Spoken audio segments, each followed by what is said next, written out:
8 SAS men dropped behind enemy lines during the Gulf War, just a decade ago.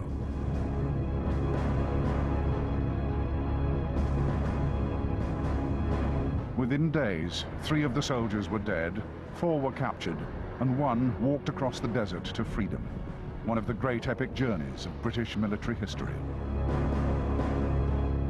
Bravo 20 is the most famous military incident of recent history, and a story known to millions through books written by 2 of the soldiers under their pseudonyms Andy McNabb and Chris Ryan.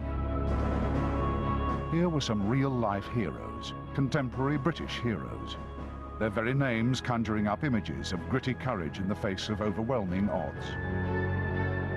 They were just 8, but after they returned, the patrol commander Andy McNabb said they'd killed or injured 250 Iraqis, an extraordinary feat of military expertise.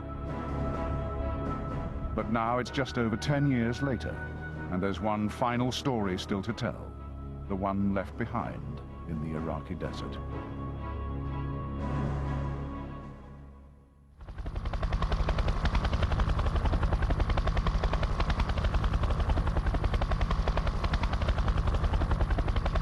Just after 9 p.m., January the 22nd, 1991, an RAF helicopter dropped 8 SAS men over 180 miles behind enemy lines.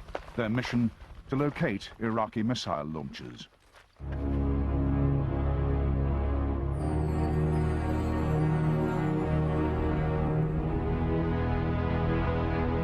Michael Asher is Britain's leading desert explorer and a former trooper in the SAS himself.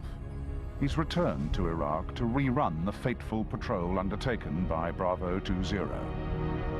Over the years, he's crossed around 20,000 miles of desert, and now he wants to find out what they went through.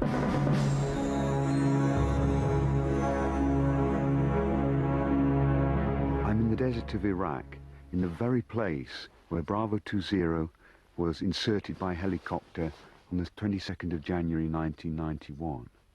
And it was, for them, the big mission of their lives. I mean, it was really the big one. This was the thing they'd been training all their lives for. You know, here they were on a major operation in a major war, 180 odd miles behind enemy lines. And this place looks pretty sinister to me, but how much more hostile must it have seemed to them? In his book, the patrol commander, Andy McNabb, recounts how the RAF helicopter dropped them 20 kilometers from their destination, each man carrying over 200 pounds of equipment. Michael Asher sets off on the same route, with the same crippling weight in water. After a mile, he's already in trouble. It's really difficult to talk. I mean, it's such a strain. It's painful. Really, really painful. It's like a kind of torture, you know. It really is, you know. I mean, I've been getting slower and slower over the, distance of 1 kilometre. Almost slowed down to a standstill, and that's about the limit of my strength for now. It's like carrying a 15-stone man on your back. The only thing for is I'm going to have to empty out the water. I mean, that's the only way I'm ever going to make there 20 kilometres.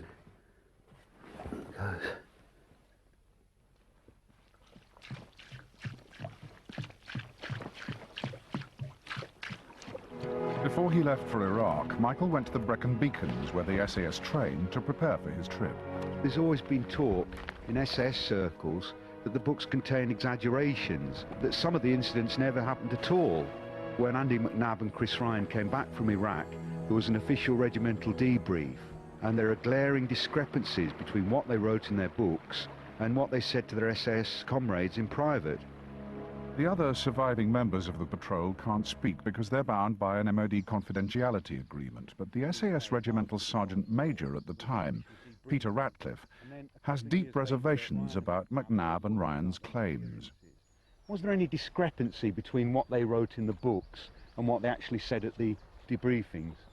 On the debriefing, they made no mention of killing 250 or wounding 250 Iraqi soldiers.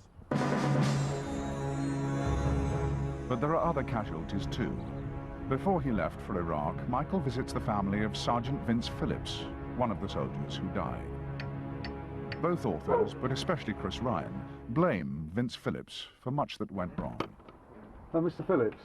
Jeff Yeah, Phillips. yeah. I'm Michael Asher. Vince's father and both his brothers served in the army. For Vince to be portrayed as a twitchy incompetent who brought down the patrol has been humiliating for them. It seemed all the blame was put onto him, amongst, loads of other things that were brought up, about him being nervous and twitchy. Yeah. I should think every man in that patrol was nervous and twitchy. Yeah. He was not twitchy. He was a bloody good soldier.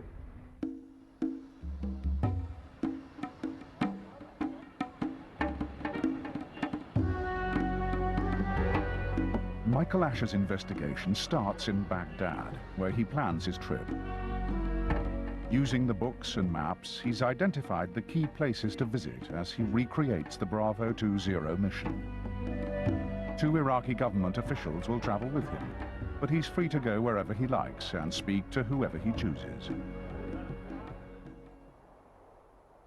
For the last 50 years, when fighting in the desert, the SAS has always used heavily armed Land Rovers, nicknamed Pinkies.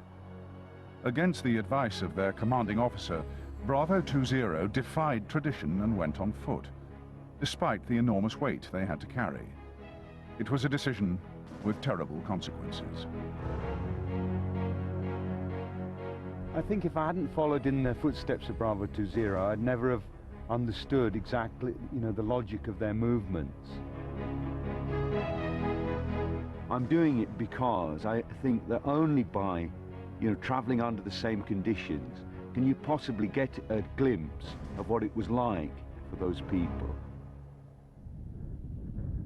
January 1991. Iraq starts firing Scud missiles at Israel. Bravo 20's mission: locate the missile launchers as they travel along this road so they can be destroyed. Watching and reporting back is a classic SAS task. To do this, they found a lying up place, or LUP, close to the road here, from where they can see but not be seen themselves. Having walked through the night, Michael Asher now tries to find the LUP.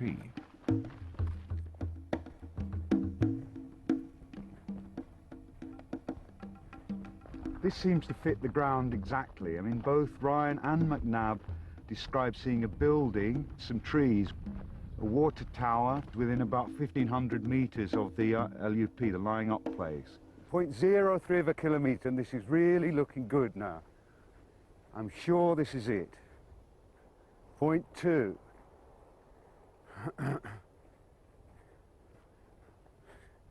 0.1. Bingo, this is it. This is the point. On there, Magellan, look. This is it. This is the LUP, and it corresponds exactly to the description. It couldn't be more perfect. There's a sort of an overhang, a cave, big enough for quite a few people to hide in. There's a rock in the middle, and then there's another space on the other side. This is Bravo 20's lying up place. I've found it. It's fantastic. Really, this is where they were. This is where, this is a historical place. This is where they came. I really feel fantastic now, That's great. No, it says here, we moved all the equipment into the LUP. The cave was divided by a large rock, so we centralized the equipment, which I imagine would have meant they put it here, behind the rock. And there's a nice little cache area here underneath the rock. So we centralized the equipment and had the 2 gangs on either side. So by the 2 gangs, he means the 2 half patrol. Vince's patrol was on this side of the rock, and McNabb's patrol was on this side of the rock. But the really exciting thing that this is, without any shadow of a doubt, this is Bravo 20's LUP. And I'm standing in the very spot that Andy McNabb and his team sat and where they spent their first night here, right here. Michael Asher's next move is to look for witnesses. He wants to talk to any locals who may remember something about Bravo 20. The obvious place to start is the building that both McNabb and Ryan mention in their books. This remote part of Iraq is mainly populated by Bedouin. It's a culture Michael Asher knows well, having spent 3 years living with a Bedouin tribe. كيف الحال؟ كيف حالك؟ الحمد لله شلونك؟ كيف الحال؟ كيف حالك؟ كيف حالك؟ الله يبارك فيك. الله يسلمك. كيف الحال؟ الله يسلمك. الحمد لله. يلا استريح. الله يسلمك. شكرا.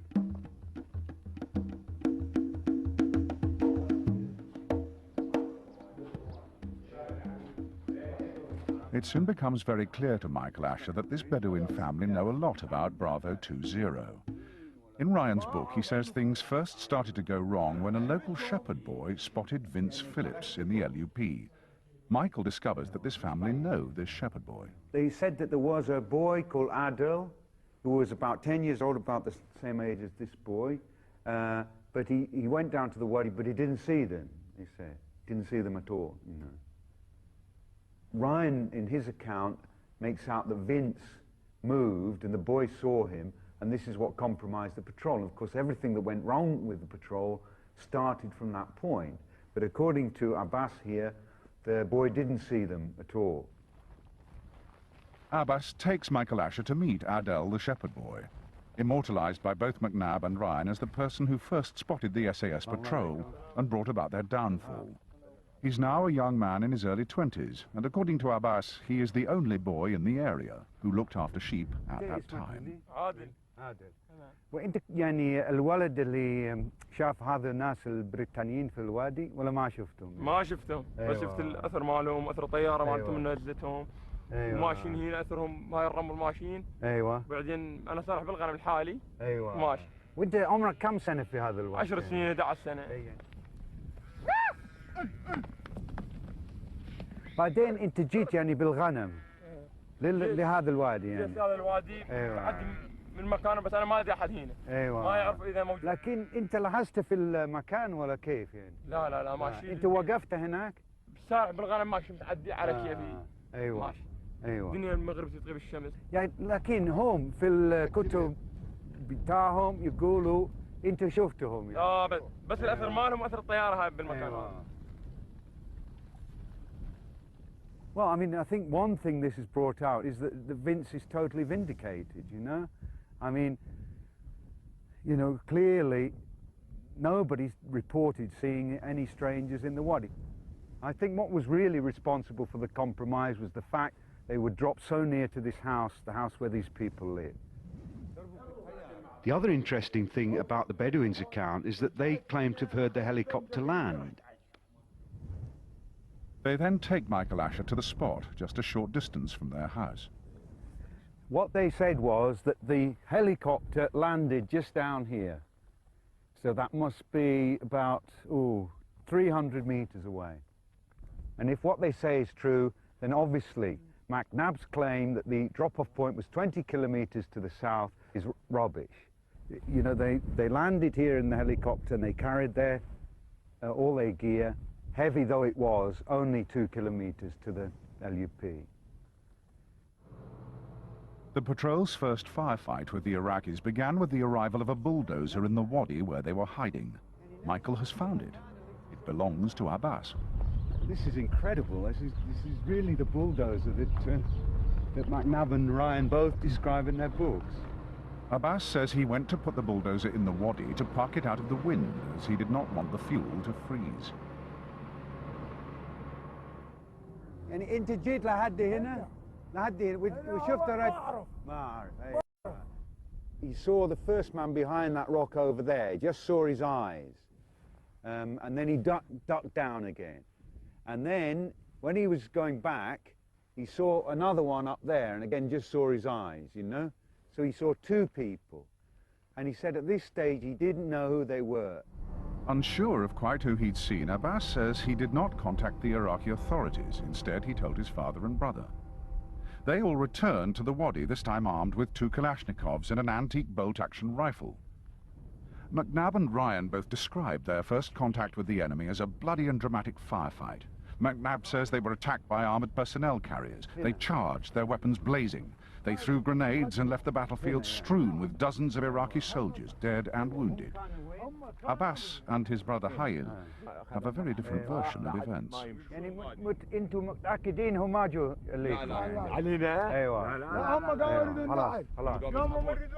The patrol was passing under that ridge over there with the sort of nipple on top, okay?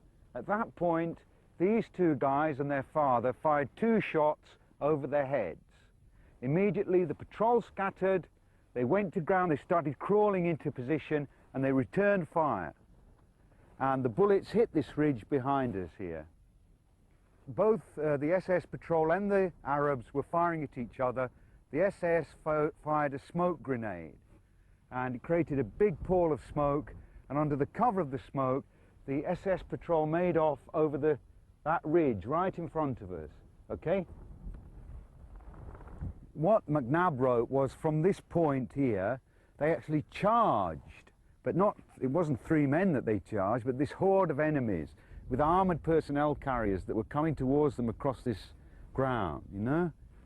And they did this kind of charge of the Light Brigade, firing their 203 grenades.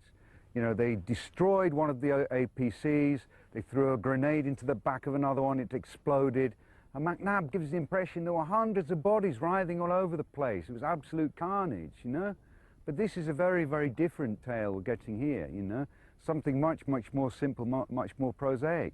3 ordinary guys who lived in that house there that you can even see from here. Just local people, this is their back garden, you know? And there they were. That's, you know, if what they're saying is true, that was the only enemy they were up against. And this is pretty sobering, I have to say. Well, I just can't believe it. I'm reluctant to admit it at the moment, you know. I'd take a bit more convincing than this, you know. What I want to know is this, you know. I mean, we're told in their books that they dropped their Bergens at this point. Now, I want to know if these guys found the Bergens and where they were. And I'm going to ask them about that now. يعني انت قلت لي يعني لقيتوا الحقائب بتاعهم مش كده؟ ممكن توريني بالضبط وين لقيتوهم؟ يعني they say that this is the point in which they found the first Bergens. So in fact the Bergens they found in 2 groups, one group of 3, one group of 5, which was on the other side of the hill. But this was where they found the first lot of Bergens. And they describe very, very well how they fought this tactical withdrawal, 1 man at a time, being covered by, you know, somebody else. And I can't see how they could have got that from anyone else. I mean, it was absolutely right, you know, but that's exactly how the SS would withdraw. Michael is now in a quandary. Was there a pitched battle with dozens of dead, or was this just a minor skirmish? He needs to know what proof the Bedouin have got. Back at the house, the locals produce some of the stuff the SAS left behind. Same with this one. This is a standard British Army jerry can, and this is a British Army shovel. This is not the original handle, of course, they put this on. And this is the lid of a claymore mine. And we know from the book that they actually did leave 2 live mines at the LUP. And these are not used by the Iraqi army at all, but they are standard issue for the SAS. Well, we've got hard evidence. Obviously, you know, they were here. There can't be any doubt whatsoever about that. And that these people, you know, had some contact with them. Now convinced, Michael chews over some of the details with Abbas. I know one tradition of the Bedou is that when somebody shoots in the sky over their heads, what they would do is wave their shamags, you know? And Abbas says that's true. That's what the usual response would be amongst the Bedou. And I think it's a great, great irony that if they'd had somebody amongst the SAS who'd spoken even a little bit of Arabic and had understood the Bedouin traditions, then this thing needn't have happened at all. You know, if they shouted out, "We're friends, you know, we're, you know, stop shooting," these guys would have probably just let them go. Bravo 20 were very unlucky. I spent many hours talking to Abbas, and eventually I discovered that he'd actually been a sergeant major in the Iraqi equivalent of the SAS. He'd served throughout the 8 years of the Iran-Iraq conflict in the front line, which was real hand-to-hand fighting. And amazingly, that meant that he had more combat experience than the entire strength of Bravo 20 put together. Michael Asher is intrigued to know what Abbas thinks of the British soldiers. And he says that they were really brave men, they really did their duty, you know. But he said whoever sent them here was lacking in brain power, because it was really ridiculous to send people to a place like this, where you couldn't survive, you know, that they knew nothing about. It was a job which was going to be doomed for them. As far as Abbas was concerned, the SAS men were heroes sent on an impossible mission. As Michael Asher follows the route taken by the escaping men, there is another mystery to resolve. When an SAS patrol is deployed, there is an escape and evasion plan if things go wrong, which should be agreed by everyone beforehand. According to Ryan, the official plan for Bravo 20 was to go south, back to Saudi Arabia, an escape route used successfully by other SAS patrols. But Ryan also says that even before they left, the patrol had discussed going west. Unfortunately, they had failed to make this clear. As patrol leader, McNabb was ultimately responsible for this decision. This was the most important decision Andy McNabb would ever have to face, and he decided to head for the Syrian border. What made this decision so extraordinary was the fact that their radios had not worked since the patrol had been dropped by helicopter the night before. Back at base, no one knew of the change of plan. So while the patrol was going north and west, the helicopters were looking for them in the south. Bravo 20 were now well and truly on their own, and what was worse, the dangers of the desert had been underestimated. For although it was desert, it was winter. Already, by the second evening, the tough environment is taking its toll on Michael Asher, just as it did for Bravo 20, just over 10 years ago. See, what occurs to me as I walk along is that this is much less a military story than a story of the power of the landscape. And I think Bravo 20 themselves, you know, as that night went on, must have realized that the desert itself was at least as much an enemy as the Iraqis who were chasing them.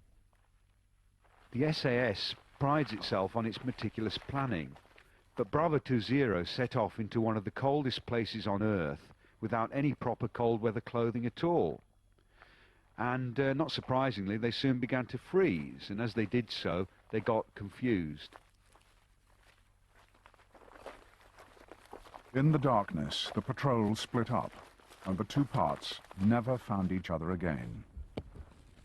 Michael prepares to spend the night alone, now following the route taken by McNabb and his four companions, Dinger, Coburn, Concilio, and Leggs Lane. They built some kind of wind shelter against the bitter wind. They had no sleeping bags, they had no tent. They were wearing SAS smocks, like this one, dated 1942.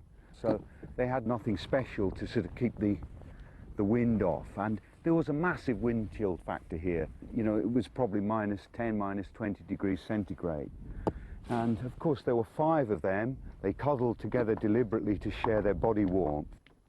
Bravo 20 went to Iraq in the winter, Michael in the spring, but it was still bitterly cold at night. I really am beginning to feel quite cold, and you know, although it's absolute nothing like Bravo 20 must have felt, at least it does give me, you know, a slight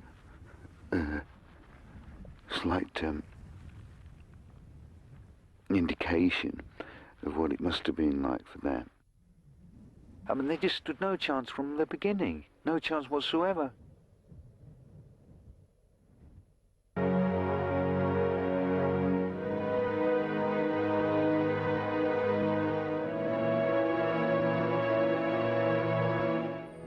The early morning sun brings relief for Michael Asher, but back in the January winter of 1991, Bravo 20 had no such luck. It was freezing cold, and by now they were exhausted and soaked through. It was raining, snowing. They must have been in a pretty battered and dejected state. The SAS tradition is always to avoid roads and tracks, but McNabb ignored standard operating procedures. He and the 4 others hijacked a taxi and set off for the border. Abbas, the Bedouin who first spotted the patrol, has agreed to act as Michael Asher's guide, and they're now travelling together towards the Syrian border in the very taxi hijacked by the SAS. Abbas and I struck up quite a close friendship. I lived with the Bedouin. I really like the Bedouin. I understand their ways to some extent, and you know, we really stuck up a friend. Also, he's a very, very nice guy, a very genuine guy. And as he said to me, amongst the Bedouin, it's really considered a disgrace to lie.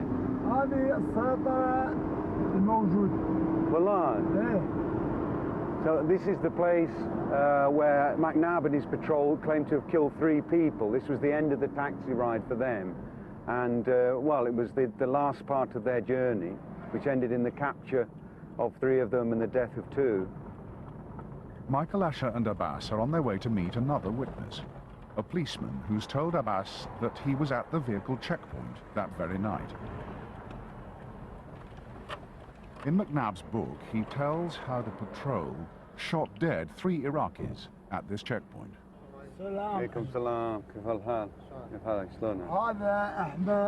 this is great. Abbas is saying that this soldier, whose name is Ahmed, was here 10 years ago when the Bravo 20 patrol were here, and he knows everything about what happened that night, and he's prepared to tell me about it. McNabb says that the car stopped in a queue of cars, and they could see a guard with a rifle over his shoulder coming towards them. And this is what he wrote: he did 1 tap on the window. I put my head right back and in the same motion pushed my legs out and pressed my body against the seat. The squattie's face was pressed expectantly against the window. Legs lifted the barrel. 1 round was all it took.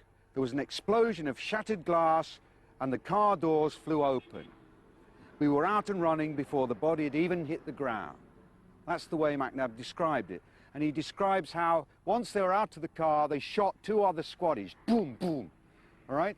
And then ran off into the desert. And I'm now going to translate that to Ahmed and see what his reaction is. Ahmed, يعني الرجل اللي في الكتاب كان واحد من الخمسة ديل. Michael Asher's lengthy translation of Andy McNabb's brutal prose prompts a curt response. He said he's absolutely 100%, he said 1,000,000% certain that not 1 Iraqi policeman was hurt or killed, okay? Not 1. He's absolutely said not even a scratch. Ahmed tells Michael that the British soldiers were spotted by this bridge. It was dusk. He went to fetch reinforcements. 25 armed police returned and went straight into a gun battle with the SAS men. It was quite a severe firefight, a lot of bullets going off, and it lasted, he reckons, about 10 minutes. And they closed in on this location in a sort of pincer movement. When they arrived there, they found there was nobody there at all. They'd gone. They'd somehow slipped through the net.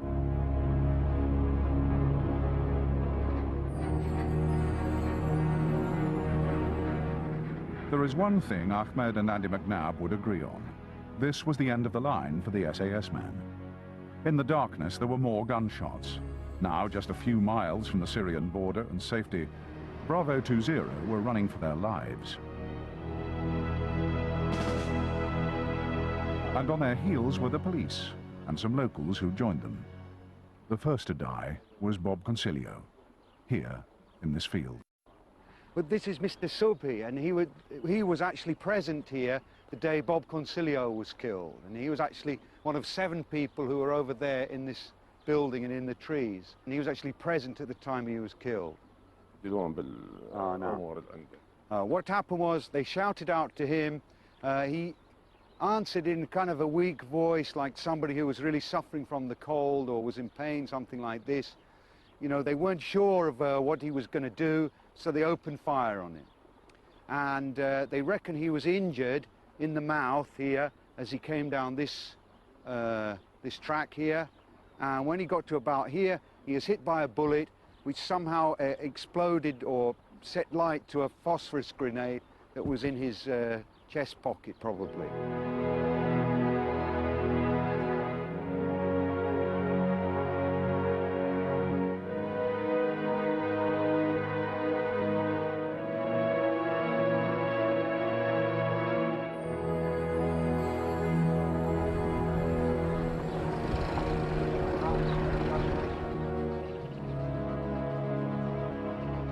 Rob Concilio's death was quickly followed by the capture, here, of Mark Coburn.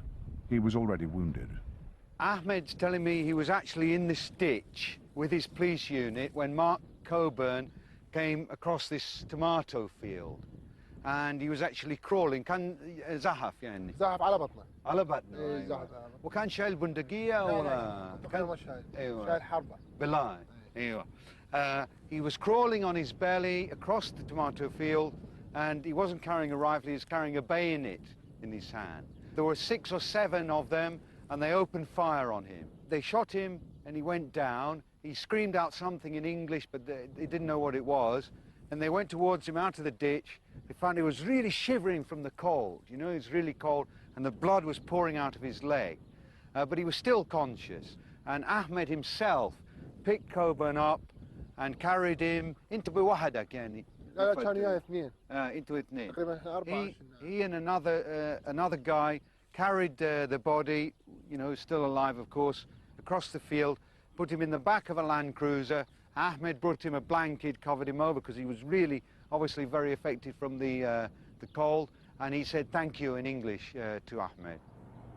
He said that from here they took him to the hospital, and the doctor said he needed blood. He'd lost a lot of blood, and Ahmed himself volunteered to give him blood. And he had a blood test and found it was the wrong group. But one of the police officers with Ahmed actually gave him blood and, of course, saved his life.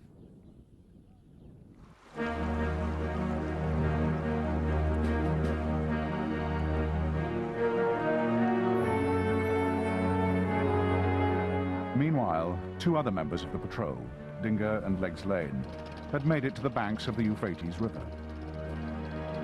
In the freezing darkness, they made the fatal decision to swim. Michael crosses the river to a small inhabited island where Legs Lane and Dinger took refuge in this pump house. But by the morning, Legs Lane had advanced hypothermia and was dying.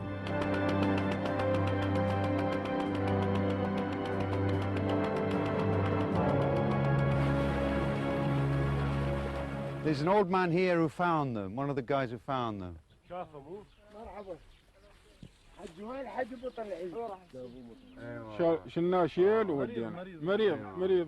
He's saying the first one they found in the pump house over there was really badly affected by the cold. He was so bad that he couldn't talk, he couldn't move. And they carried him, they put him on a tractor, they took him across the water to the shore, and then put him in a car and took him off to the hospital. And maybe, we don't know, maybe he died on the way to the hospital or in the hospital itself. But anyway, they're very sure he was still alive when he left their custody.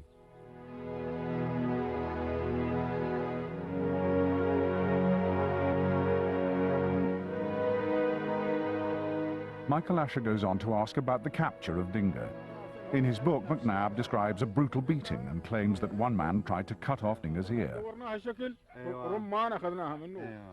He said that nobody had any reason to hit him. He said he didn't put up a fight, he just surrendered. They just searched him, they found grenades on him, they took them away, and they took him off to the police headquarters just walking normally, they said, you know. He didn't put up any fight, they had no reason to beat him. It was pretty futile to swim across the river if you think of it. I mean, all they did was came to an inhabited island, which the next morning was going to be crawling with farmers. I mean, they just had no chance. What were we going to do, shoot everybody? I mean, it was pretty much, again, you know, a waste of a life. By now, 2 men were dead and 2 had been captured. That just left patrol leader Andy McNabb on his own, hiding in a culvert here in this field. McNabb says he was spotted by an old goat herder, and Michael has found the very man who's lived here all his life. McNabb says his capture was brutal, but this shepherd has a very different story to tell. He says they gave him tea. He said he's absolutely certain, 100%, that nobody punched him, nobody kicked him, nobody treated him badly at all. He said all that happened was his hands were tied behind his back, he was made to kneel down like this, okay? And he said, I asked him, well, how was it possible for him to drink tea? And he told me that they poured the tea into his mouth, you know? And he said at first he tried to back away, he thought it was poisoned or something, but somebody tasted the tea for him, and eventually he sort of relaxed and drank it. Michael does not doubt that McNabb was physically beaten once in jail. But as he prepares to follow in the footsteps of the 3 remaining patrol, he finds that what admiration he had for McNabb has now evaporated. Well, I think we like heroes. I think we need heroes in this country, but I don't think that our search for heroes should obscure the truth. To me, knowing the truth is much more important than creating some myth out of our need to hero worship. After the split, Ryan describes how he, Stan and Vince spent a desperate day huddled together in a small dugout. As night approached, they set off north. All were crippled by the freezing cold. But remembering the promise he made to the family back in Britain, Michael Asher still wants to try to piece together what then happened to Vince Phillips.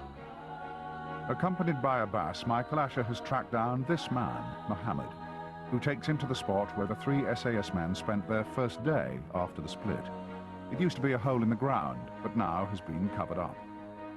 He says he knows this is the place they spent the day because he found their footmarks. Their tracks were very distinctive. They couldn't have been made by any Arab or anybody living in this area. I mean, they really stood out, you know?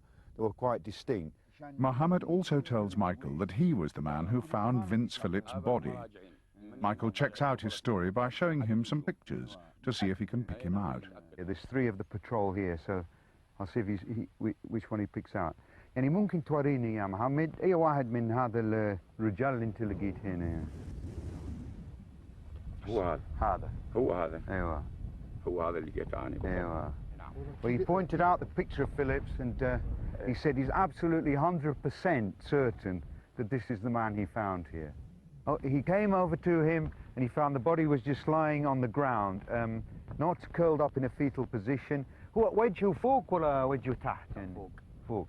His face was uppermost, and he had belts across his body. He was wearing a camouflage jacket. He said he was a very tall man, quite a good-looking man. He had a mustache curling down beside his mouth, and he was wearing a gutra or shamag like this one, but longer, with the ends tied across his body and round his back. And he searched the body. He found in it a wallet with $70 in it, and there was also a photograph of his wife and 2 children.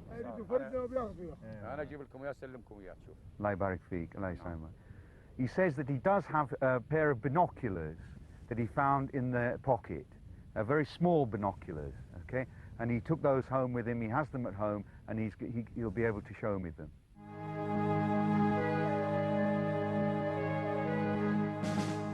يعني أنت تقرأ الأثر كيف أنا أقرأ الكتاب مثلا؟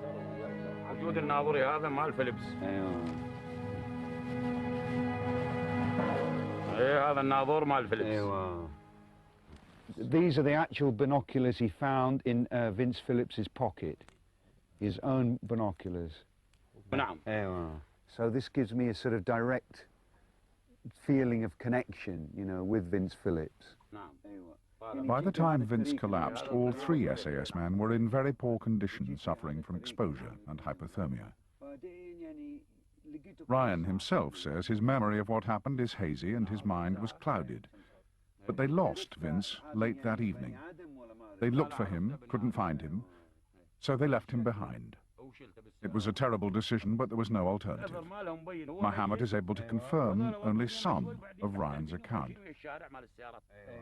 According to Mohammed, there were no tracks coming back towards the body, and he actually followed the tracks with 5 other people as far as the railway line, 15 kilometers from here.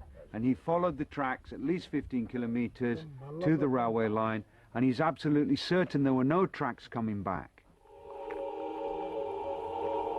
In the appalling conditions, Ryan and Stan had probably become disorientated and failed to find their way back to Vince. Michael Asher presses on, along the route taken by Ryan and Stan.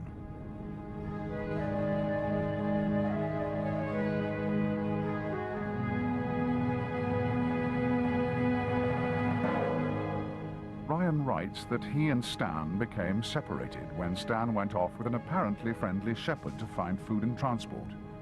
He never returned. Ryan, of course, didn't witness Stan's capture, but this man, Al-Hajj Abdallah, says he saw it all. What happened was they arrived here, about 15 policemen and soldiers arrived here. When the man saw them, he ran off and hid behind some stones over here. They surrounded him, they moved in on him. He just gave himself up. He handed his rifle over to the policeman. He didn't say anything, he didn't try to shoot anybody, he didn't make any trouble at all. According to Ryan, before Stan was captured, he actually shot 3 people whom he says were running out of this house. 3 policemen or jundis. And I'm going to ask the Haji now whether that's true. يعني صحيح هذا الرجل قتل 3 من الجيش لما جاء هنا؟ غير صحيح. ايوه. أبدا. ايوه. And he said it's completely untrue. It's not true at all. Anyway, they took him off. There was no trouble. He didn't put up any kind of a fight.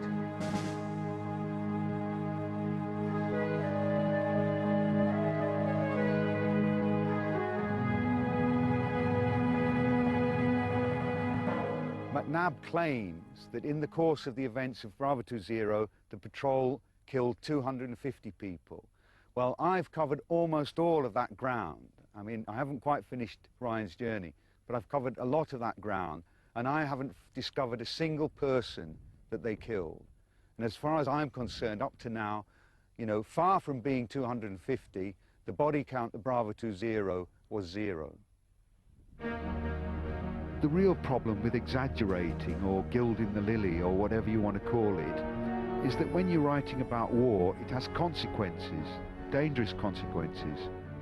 It creates unrealistic expectations of what real soldiers fighting real wars are actually capable of.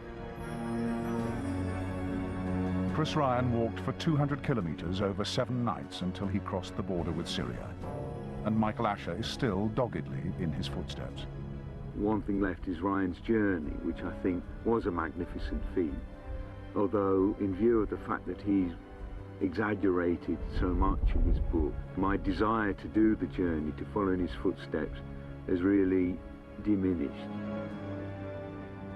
Michael Asher reaches the Review Euphrates. Chris Ryan had another 4 days walking ahead of him.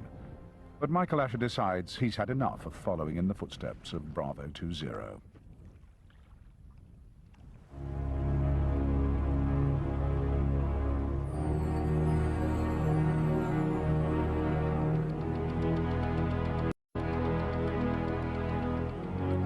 I don't really feel the need to do this heroic journey anymore, simply because I don't think it really was heroic.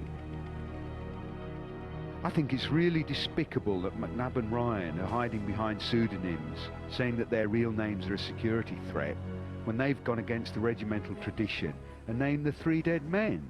And after all, their families are equally vulnerable. I always thought that Ryan was wrong to name Vince, which is not in the tradition of the regiment, at the same time, you know, sort of hiding himself behind a pseudonym. I think it's sort of like Batman and Robin, you know, they want to, you know, give themselves secret identities. It just adds to the mystique. There's one last job to do. Now, I've got something very special here. It's a can of Guinness, and this was Vince Phillips' favourite drink. I brought this all the way from England to bury in this spot. I'm going to bury it in memory of Vince Phillips, Sergeant Vince Phillips of the 22nd Special Air Service Regiment, who died on this spot. And, you know, I hope his memory will always be honoured. You know, I think he was really, you know, an asset to the regiment. And I'm going to bury it in the ground, and then we're going to build a cairn of stones over it.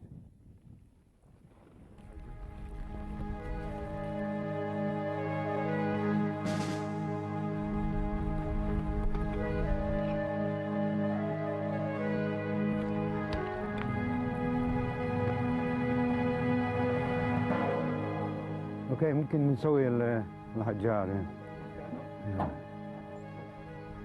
While some other members of the patrol were given medals, Vince Phillips was not, a decision which has offended many. I think he ought to have got a medal myself. You know, if I was giving out the medals, I'd have given one to Vince Phillips. I think he was just as much deserving of a medal as any other member of the patrol. After all, he gave his life. And what more can you give?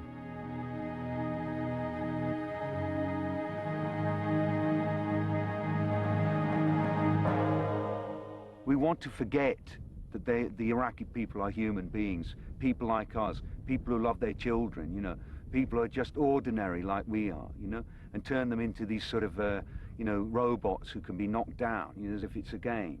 You know, 250 people just like that. Well, you know, they didn't kill 250 people.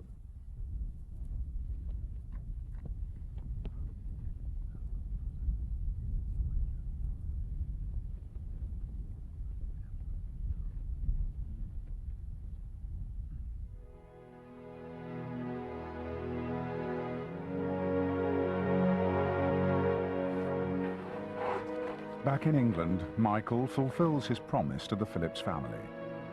He tells them what he's discovered and returns Vince's binoculars.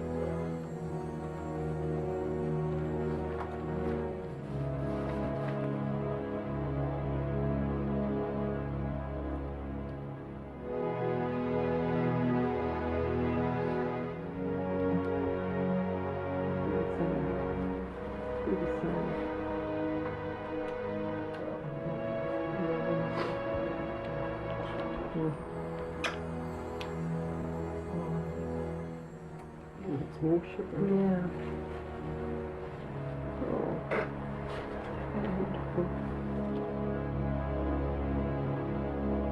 I think that people serving in the SAS regiment now and those who've served in it in the past are going to be quite disturbed by what I've discovered on my trip. So I would... Peter Ratcliffe was the SAS Regimental Sergeant Major at the time of the Gulf War. He debriefed the Bravo 20 survivors when they got back. He's very critical of McNab and Ryan, as he found large gaps between what they said at the debrief and what they then claimed in their books. And the sad thing is about Ryan is that his story is fantastic in its own right, and to have it embellished like that actually left a sour taste in lots of people's mouths, basically. Right. So, I mean, would you say that other members of the regiment feel the way you feel about Ryan's book or McNab's book and the claims they've made?